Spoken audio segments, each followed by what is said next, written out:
spécial de défense cette semaine sur i24 News, un numéro entièrement consacré à l'opération Bordure Protectrice en cours dans la bande de Gaza pour mettre fin aux attaques de Hamas contre Israël. On en parle largement dans cette édition.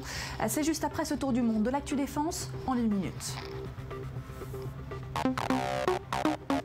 Nous commençons en Ouganda où des rebelles armés de machettes, de lancers de fusils ont lancé une série d'attaques contre des postes de police, des bases de l'armée, des banques et des gangs rivaux. Au moins 96 personnes ont été tuées en une semaine d'affrontements dans la région montagneuse qui borde la République démocratique du Congo, dont 10 soldats et policiers et 11 civils. Les responsables politiques locaux accusent un nouveau groupe fondamentaliste d'avoir fomenté ces opérations et l'armée a envoyé des troupes supplémentaires pour les traquer. Au Kenya, maintenant, au moins 21 personnes ont été tuées dans de nouvelles attaques dans la même zone où quelques 60 personnes ont été massacrées le mois dernier. Les rebelles Shebab somaliens affiliés à Al-Qaïda ont revendiqué ces attaques, mais la police accuse le conseil républicain de Mombasa, un groupe qui milite pour l'indépendance de la région côtière, de les avoir perpétrées. Enfin, nous terminons à Pearl Harbor où les États-Unis et la Chine font partie des 22 pays participant à la Rim of the Pacific 2014, manœuvre militaire navale impliquant 50 navires, 6 sous-marins, plus de 200 avions et 25 000 soldats. Les forces chinoises y ont dépêché un destroyer lance-missiles, une frégate lance-missiles, un navire de ravitaillement, un navire hôpital, 2 hélicoptères, des unités de plongeurs et des forces spéciales, soit un total de plus de 1000 soldats. Washington espère que la participation de Pékin dans ces 5 semaines d'exercice renforcera la confiance mutuelle et aidera à éviter les malentendus en haute mer qui pourraient dégénérer en crise majeure. C'est l'actu défense de la semaine. Après plusieurs jours de tirs continus de roquettes contre Israël depuis la bande de Gaza, Tsahal a lancé l'opération Bordure Protectrice avec un but affiché, protéger les civils israéliens des roquettes du Hamas. Le point sur les opérations en cours avec David Klezewski. Sa couveuse n'était plus suffisante. Dans cet hôpital du sud d'Israël, les nouveau-nés ont été mis à l'abri hors de portée des missiles. Les médecins tentent de recréer un semblant de routine. Nous avons transféré environ 15 nouveau-nés dans un endroit protégé, plutôt improvisé. Et puis nous avons dû transformer le lieu en une vraie unité de soins intensifs. Depuis minuit, 70 engins explosifs ont été lancés vers le territoire israélien sur des distances toujours plus grandes. Il y avait jusqu'ici les cibles bien connues. Conseil régional d'Eshkol, près de la frontière, ville de Sderot, Ashkelon, Ashdod, Ofakim et Beersheva, ciblés à plusieurs reprises. Plus au nord, Tel Aviv, Bat Yam et Rishon LeZion ont également été visés aujourd'hui. Les missiles ont été interceptés en plein vol. Le djihad islamique a revendiqué l'attaque. À cette longue liste, il va falloir désormais ajouter le nord d'Israël. Pour la première fois depuis le début du conflit, les sirènes ont retenti aux abords de Haïfa, à Chof Carmel. Tir revendiqué par le Hamas, à 145 km de ses bases. Comme en 2012, l'armée israélienne cherche à détruire en priorité les missiles de longue portée. Mais cette fois-ci, les frappes aériennes sur Gaza pourraient se doubler d'une opération terrestre, option sérieusement envisagée. L'opération se poursuivra pendant plusieurs jours, de longues journées à mon avis, jusqu'à ce qu'ils comprennent qu'ils ne doivent pas user des provocations avec des tirs de roquettes. Hier, ils ont énoncé certaines conditions pour les négociations et pour un cessez-le-feu. C'est un signe qu'ils sont sous pression. Chars et soldats d'infanterie ont été massés à la frontière et attendent l'ordre éventuel de se mettre en action. Le Hamas s'est réjoui de cette possibilité d'offensive au sol, estimant que ce genre d'opération lui donnerait l'occasion de capturer d'autres soldats. Et on va tout de suite rejoindre depuis les studios de la chaîne arabe d'i24 News le général de réserve Israël Ziv, ancien commandant de la division de Gaza. Bonsoir général. Alors ce cycle qui se répète, les forces aériennes israéliennes qui organisent des raids aériens 24/24, mais le Hamas et ses autres organisations terroristes qui élargissent la portée de leurs tirs. Combien de temps est-ce que cela va durer encore ? En vérité, je dirais que même si c'est une bataille entre deux camps, la balle est dans le camp du Hamas. Les forces de défense israéliennes et le gouvernement israélien n'ont pas du tout l'intention de procéder à une escalade. Nous faisons ce que nous avons à faire pour que le Hamas se réveille et cesse le feu.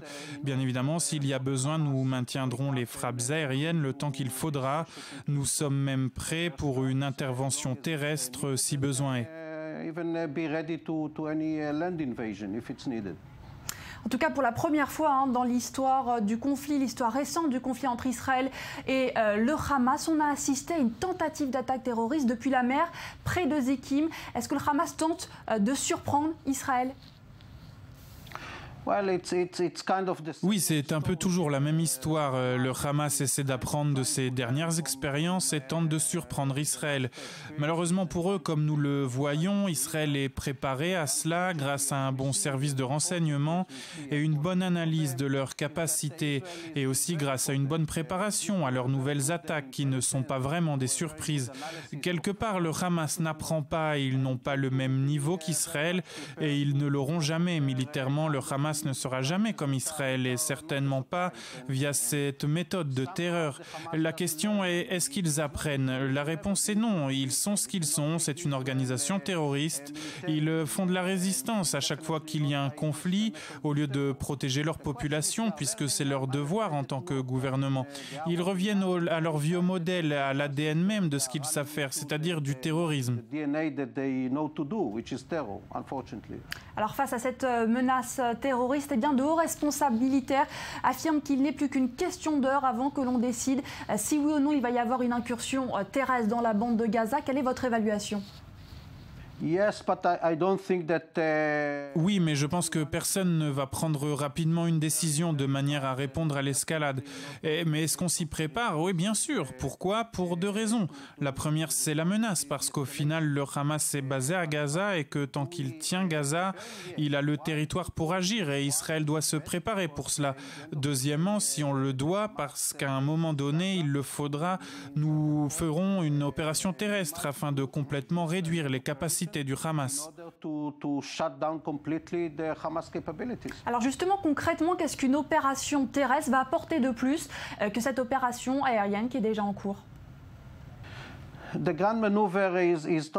L'opération terrestre est quelque chose de complètement différent. Maintenant, on maximise le potentiel israélien parce que nous dominons, parce que nous les dominons sur le plan des renseignements et que nous avons un contrôle absolu de l'espace aérien.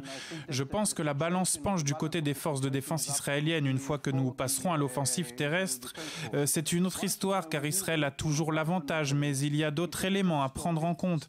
Il y a des désaccords, il y a la population civile, il y a des dommages collatéraux puisque, rappelons-le, Gaza, c'est une des régions les plus peuplées du monde.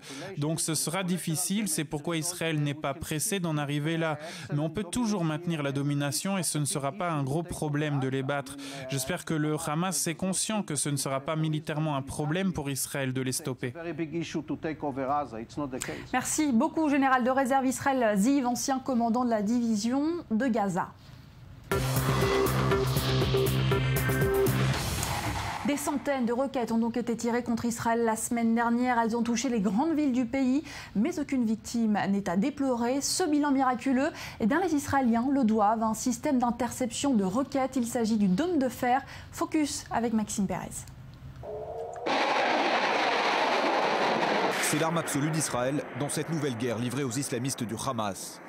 Le système antimissile dôme de fer, une arme défensive, et jusqu'ici, la réponse la plus efficace donnée aux tirs de roquettes. Depuis le début des opérations, le système dôme de fer a intercepté près d'une cinquantaine de roquettes. Je vous laisse imaginer le dommage qu'auraient engendré les projectiles s'il n'y avait pas de système antimissile. L'armée israélienne dispose de 7 batteries de cette technologie unique au monde et déjà prisée par l'armée américaine et les forces de l'OTAN. Chaque batterie se compose de 3 stations de lance-missiles dispersées en plusieurs points géographiques et toutes reliées à un radar et à un PC de contrôle. Le dôme de fer pose donc un problème pour le Hamas, mais il n'est pas le seul. Le Hamas a un problème d'approvisionnement, entre autres, car les frères musulmans ne sont plus au pouvoir en Égypte et l'actuel régime ne lui permet pas d'utiliser des tunnels de contrebande. Par conséquent, chaque tir de missile, c'est un missile de moins dans ses stocks. Le Hamas doit donc penser à ses munitions restantes et il sera bientôt en rupture de stock. Et si le Hamas épuise ses munitions à chaque nouveau tir, Israël voit la facture du dôme de fer augmenter à chaque interception. Le missile Tamir qu'il actionne coûte en effet de 40 à 50 000 $. Mais Israël peut compter sur l'appui financier des États-Unis, qui ont déjà déboursé près de 900 millions de dollars pour permettre à son allié de développer ce système. Au-delà de la sécurité qu'il apporte à l'arrière-front, le système antimissile Dôme de fer permet aussi à l'armée de graduer sa riposte et entre autres de préparer sereinement une éventuelle incursion terrestre dans la bande de Gaza. Et j'accueille sur ce plateau le général de brigade de réserve Ouzi Robine, ancien chef de l'organisation de défense antimissile. Bonsoir. Alors dites-nous quel est le secret de ce succès, système Dôme de fer. Comment est-ce que ça marche concrètement ? Beaucoup de travail et de matière grise. Dôme de fer fonctionne comme n'importe quel système de défense antimissile, comme le THAAD américain ou comme le SAMTI français. Simplement, vous localisez la menace, vous localisez sa trajectoire, vous calculez où vous allez l'intercepter, vous tirez un missile intercepteur et avec un peu de chance, vous le détruisez. Alors supposons que ces roquettes n'aient pas été interceptées par le système Dôme de fer. Quelle est leur capacité de nuisance? Quels dégâts auraient pu être causés? Le grade n'est pas produit localement, il est produit industriellement en Iran. Il porte une charge explosive de 20 kg et il peut démolir la moitié d'une maison. Une version améliorée du grade, ce qu'ils appellent le M75, c'est celui qu'ils tirent sur Tel Aviv. Il a une charge explosive de 90 kg et il peut détruire une grande surface. Et les plus gros missiles, ceux qu'ils appellent R-160, ceux qui sont tirés sur Haïfa, je ne sais pas exactement, mais ils pourraient avoir une charge explosive de 150 kg et ils représentent un grand danger. Et pourtant, les missiles tirés sur Haïfa, de ce qu'on a compris, ne portaient pas de charge explosive. Je ne sais pas exactement ce qui est tombé là-bas. Apparemment, ils n'ont pas réussi à atteindre Haïfa. Je ne sais pas pourquoi, parce que théoriquement, ils en ont les capacités. Je pense qu'ils essaieront encore. Peut-être que quelque chose s'est mal passé. Alors, le Dôme de fer a une double action. On dit qu'il permet de sauver des vies, mais il permet également d'augmenter la marge de manœuvre en réalité de l'armée israélienne dans la bande de Gaza, car la pression, l'opinion publique est moindre. Oui, je soupçonne même les factions terroristes de la bande de Gaza de savoir que la majorité de leurs roquettes et missiles seront interceptés. C'est une tactique de harcèlement. Ils harcèlent les citoyens israéliens en tentant d'éroder leur certitude et de parvenir par cette voie à une conclusion des combats en leur faveur. Alors, dans l'une de vos récentes interviews, vous affirmez qu'on n'est nulle part en sécurité en Israël. Est-ce que vous n'êtes pas un peu pessimiste? Eh bien, c'est réaliste. Je ne dirais pas pessimiste. Vous savez, je suis né avant la guerre d'indépendance, alors que le slogan à l'époque était « Tout le pays est le front du champ de bataille ». C'était en 1948 et rien n'a changé depuis. Alors les missiles de Gaza ne sont pas les seuls à viser Israël. Le pays est menacé par de potentielles attaques dans tout le Proche-Orient, y compris par les missiles iraniens. Est-ce que les Israéliens sont protégés également de ces attaques? Je ne dirais pas l'ensemble du Moyen-Orient. Il y a l'axe iranien, l'Iran et ses alliés syriens, le Hezbollah au Liban, et également le Hamas, qui est une sorte de copie du Hezbollah. Il ne fait pas partie de l'axe iranien. Avec la Jordanie, nous entretenons de bonnes relations, même chose avec l'Égypte.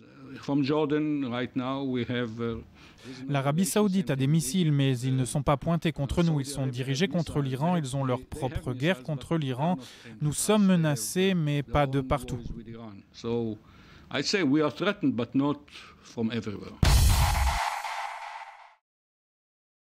Et c'est la fin de ce numéro spécial de défense. Merci à vous de l'avoir suivi. L'information continue sur i24 News. On continue bien sûr à suivre de près cette opération bordure protectrice avec toutes ces éditions spéciales pour vous informer. Restez avec nous et je vous retrouve dès la semaine prochaine pour un nouveau numéro de défense. Soyez là.